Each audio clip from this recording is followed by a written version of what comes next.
Bonjour. Salut. Alors aujourd'hui, on est en route pour rentrer à la maison. On revient de Puerto Lopez et on voulait vous parler de quelques points qui peuvent surprendre ou qui sont incongrus pour des gens qui viennent d'Europe ou d'Amérique du Nord et qui ici sont tout à fait normales. Je crois qu'on en a relevé une vingtaine. Hein. 20 points. Ok, on va commencer. Et Le, c'est parti. le premier, les chiens. Vas-y toi. Oui, les chiens. Ça peut surprendre nous occidentaux, on va dire. Les chiens ici sont laissés en liberté et ne sont pas considérés comme des membres de la famille.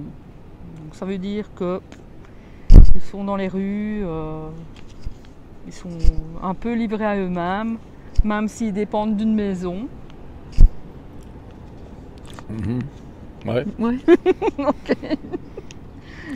Donc ils traînent au milieu des chemins. Ouais. Et puis bon bah. Ils ne sont pas ils toujours se dans font un rouler bon dessus, état. non, ils se font rouler dessus par les voitures. Un perro est un perro. Ça n'a aucune valeur familiale. C'est juste là pour aboyer le soir et ça n'a pas vraiment d'autre purpose. Non, ils ne sont pas toujours bien entretenus en plus. Non, il y a beaucoup de chiens malades. Maintenant, il y a une différence entre, par exemple, un endroit comme Cuenca et la côte. Un endroit comme Cuenca ou bien en ville comme Quito, ou des grosses villes. Dans les Andes, les chiens sont un peu mieux traités. Ils sont aussi livrés à eux-mêmes, mais disons qu'ils ont une maison attitrée. Et, on les soigne, plus ou moins, on leur donne à manger. Ils sont relativement en santé. Mais en dehors de ça, sur la côte, c'est assez pitoyable. Il y a beaucoup de gens qui viendront ici d'Europe occidentale ou bien d'Amérique du Nord et qui trouveront ça très... quel terme est-ce que je pourrais employer? Heartbreaking. Oui, heartbreaking. Donc ça fait mal au cœur de voir les animaux traités mais comme ça. C'est la façon dont ça fonctionne ici. Bon, ben, c'est comme ça, c'est comme ça. Okay. Deuxième des choses, les toilettes. Oui. Enfin, les toilettes. Ce n'est pas au niveau de la propreté des toilettes, c'est plutôt...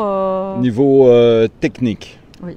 La façon dont ils installent une toilette, par exemple, ce n'est jamais... comment je vais dire, ce n'est jamais fixé proprement. En réalité, c'est, ils ont des vieilles, surtout dans les vieilles constructions, ils ont des petites pipes, des petits tuyaux d'évacuation d'à peu près 3 pouces. Et quand vous allez dans de vieux hôtels ou bien des plus vieilles constructions, vous verrez bien souvent des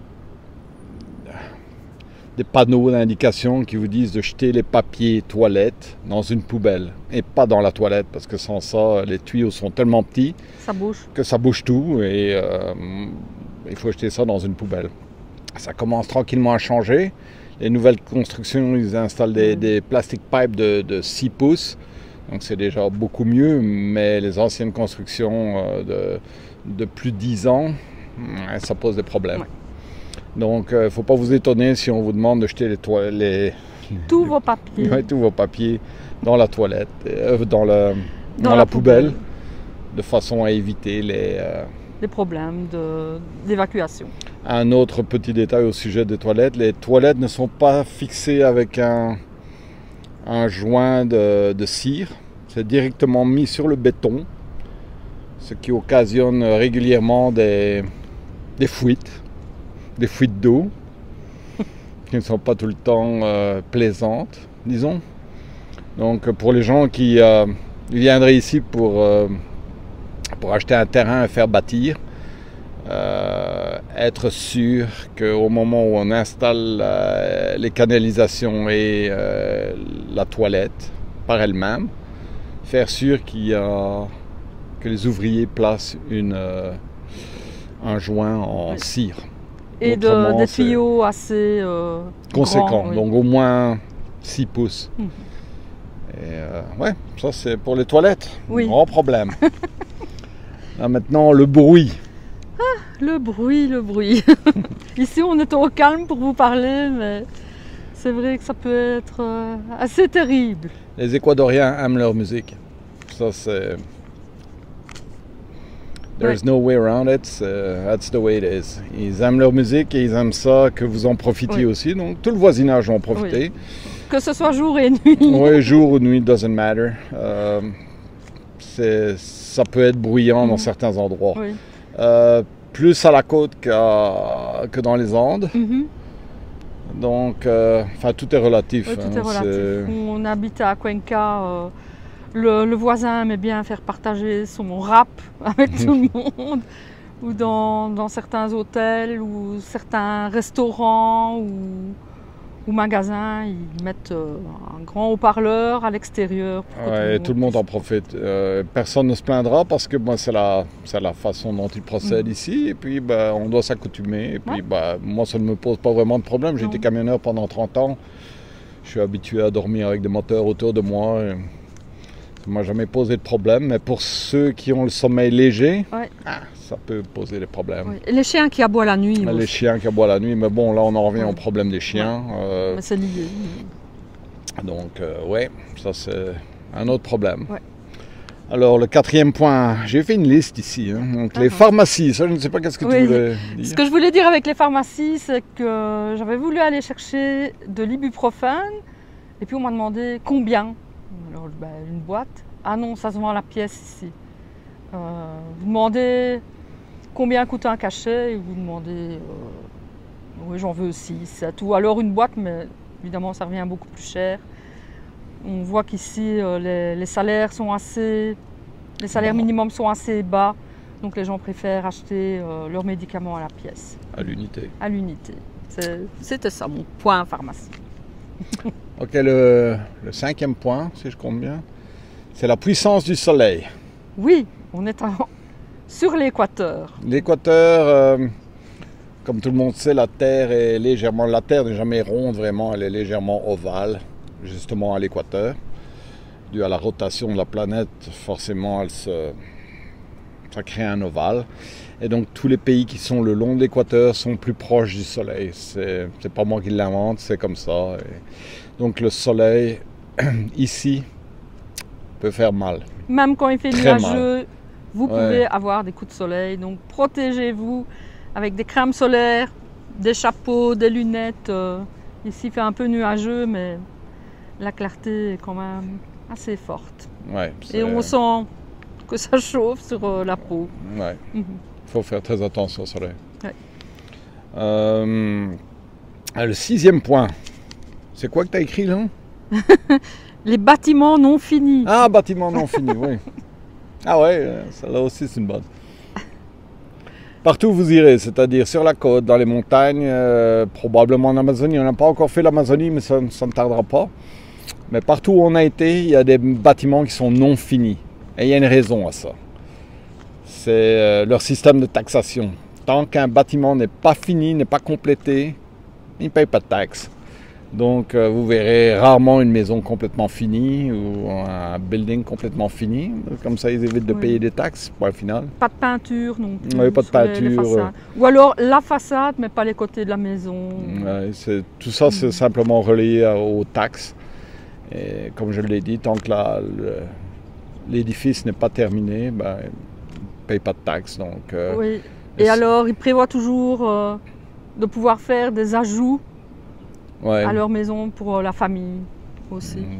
Vu qu'ils vivent beaucoup en famille ici, immanquablement, il leur faut parfois de très grands logements. Donc, il y a toujours des additions possibles.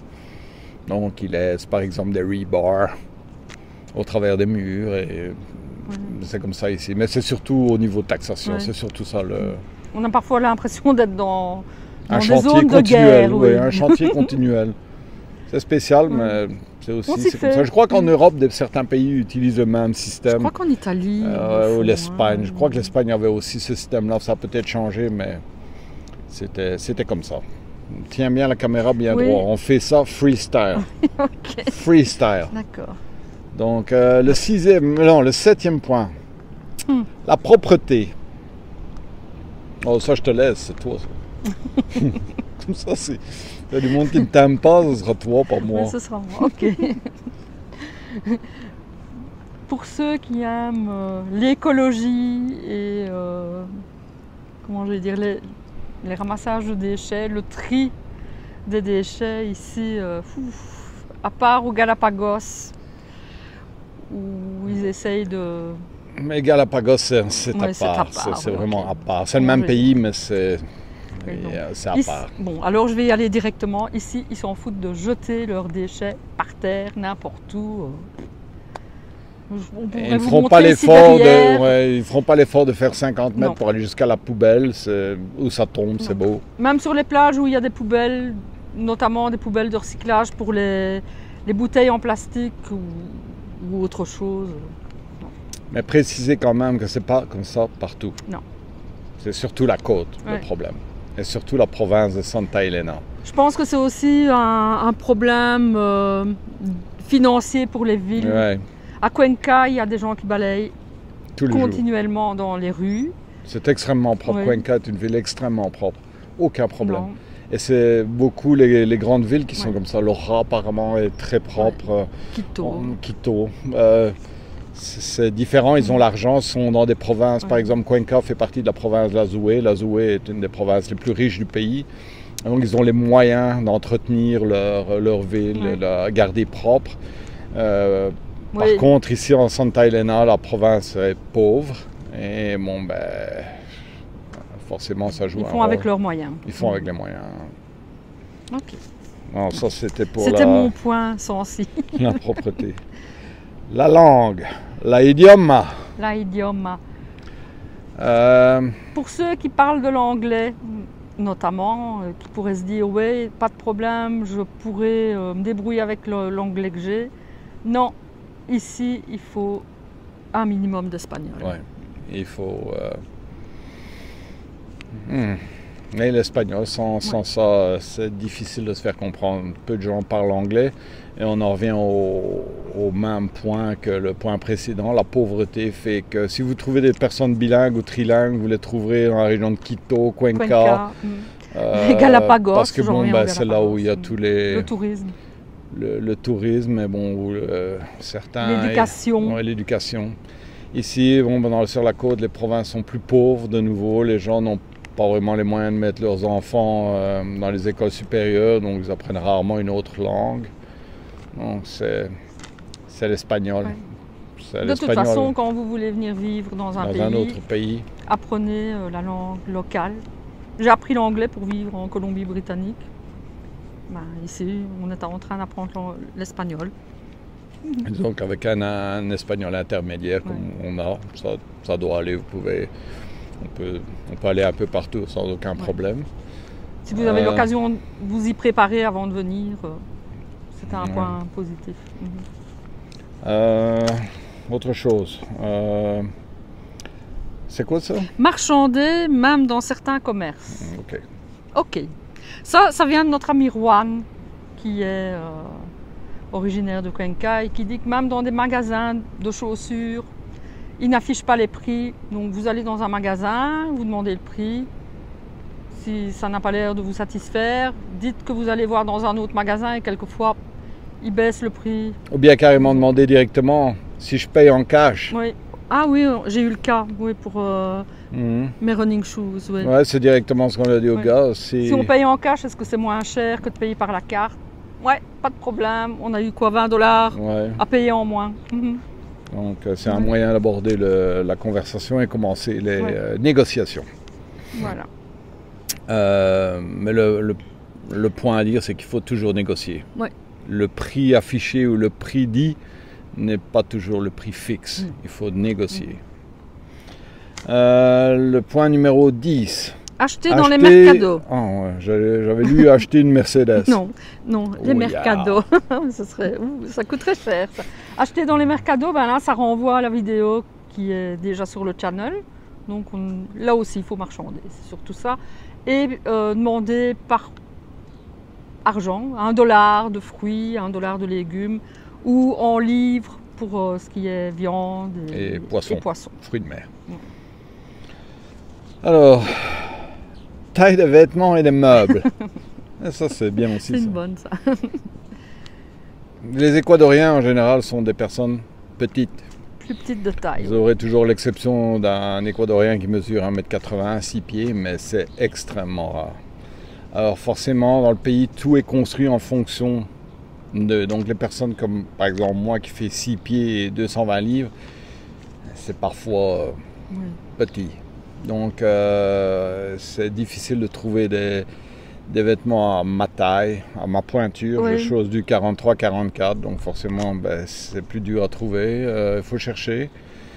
Et les meubles aussi. Hein, les meubles, les lits sont très petits. J'ai souvent mes pieds qui touchent. Et pas très larges non plus, vu qu'ils sont de petite taille. Et les meubles, comme les fauteuils de salon, sont très extrêmement bas. Ce qui, pour nous, les personnes plus grandes, on a mal aux jambes. Parce que on est assis, en somme, on a le derrière assis plus bas que les genoux. Donc, ça crée des problèmes. Moi, j'avais extrêmement mal aux jambes quand je restais trop longtemps assis dans les sofas. Il faut absolument des meubles à notre taille et bon, c'est pas toujours évident à trouver. Ce qu'on s'est dit, c'est que quand on aurait notre maison à nous, ici dans la région, vous pouvez faire vos meubles.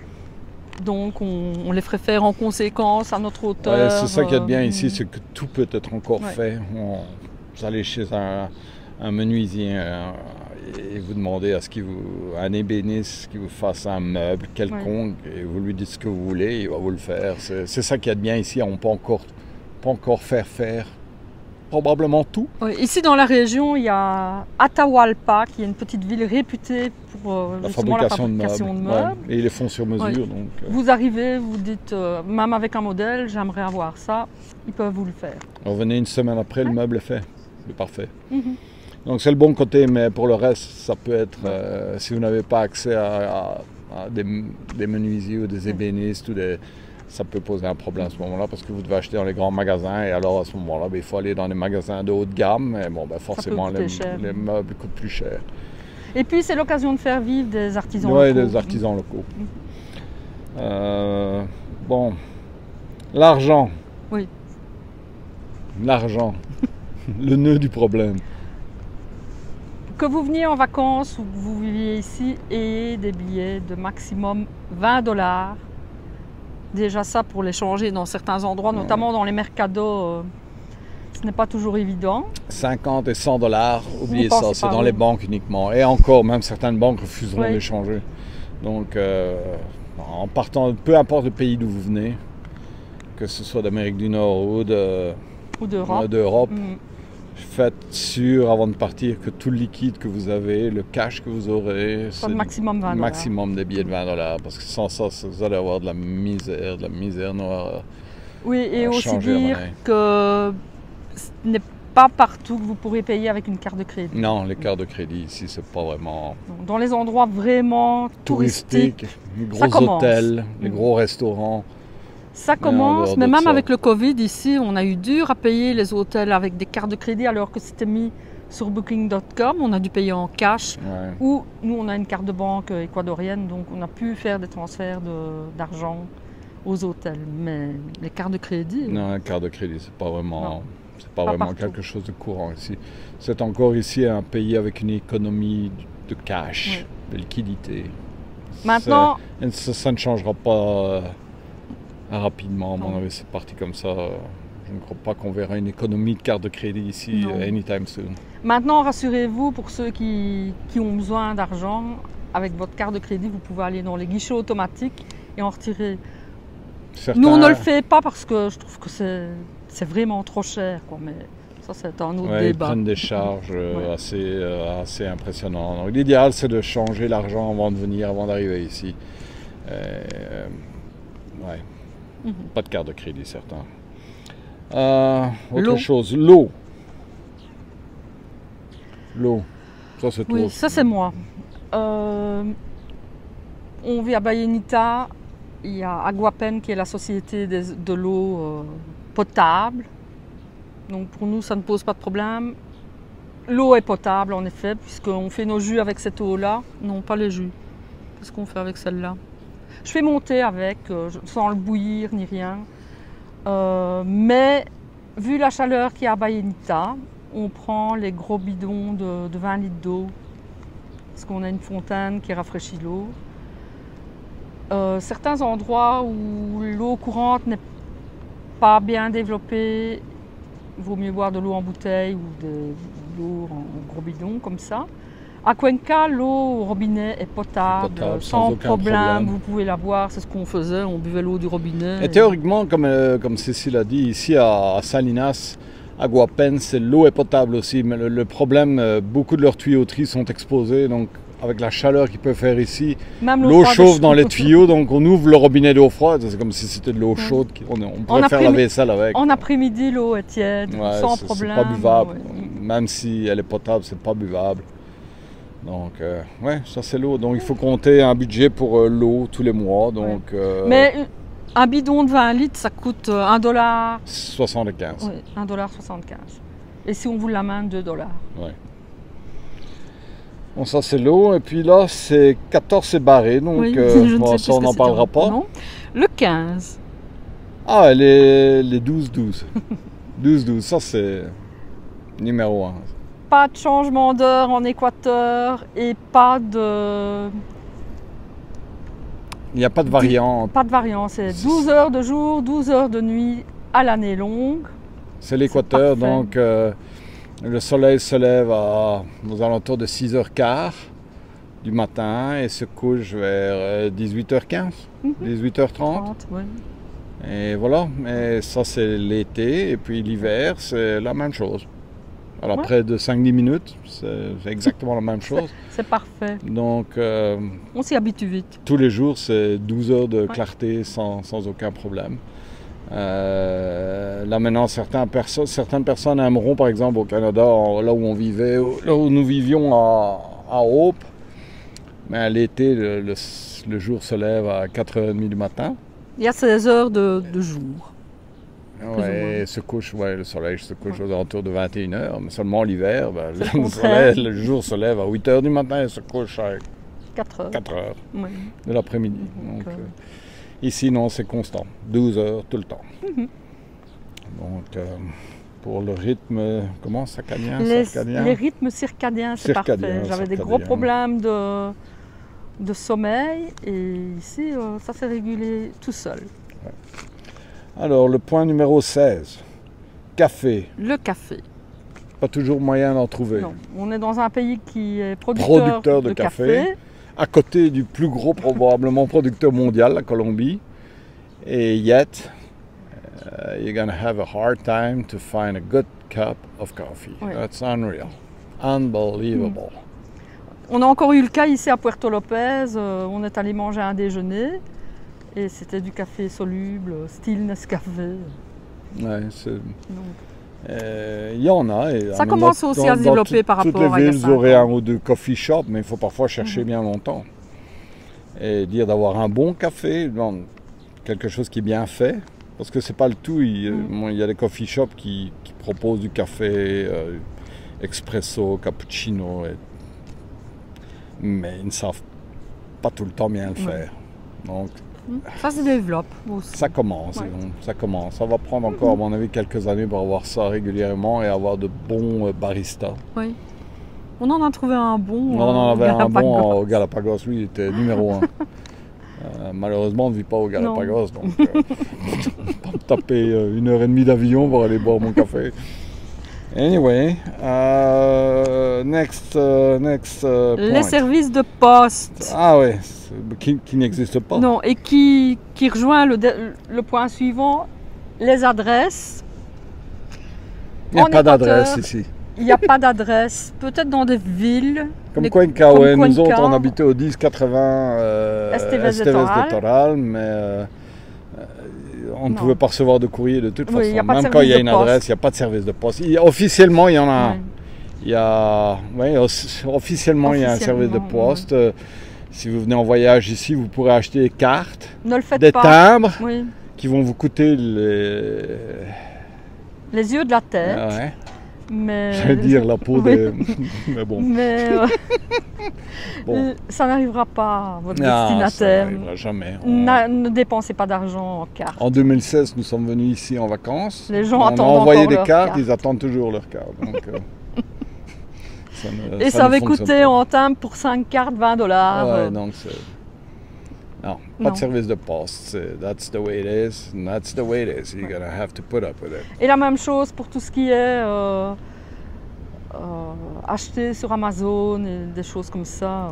Vous pouvez attendre 3 mois quelquefois pour recevoir quelque chose. Donc, évitez. Bon, ben le point 18, c'est pas d'adresse, mais on vient d'en parler de toute façon. Donc ça, c'est tous les deux reliés. Et puis, ben, le dernier point, les métiers disparus. Oui. Et qu'on n'a jamais retrouvé. Si. D'ailleurs, ça s'est passé la semaine passée. Il y a un adolescent qui avait... On a entendu un sifflet en rue et c'était un aiguiseur de couteaux. Donc comme on avait besoin justement de faire aiguiser nos couteaux, on l'a appelé, il est venu devant la maison. Et tout ça relayé de nouveau à la pauvreté.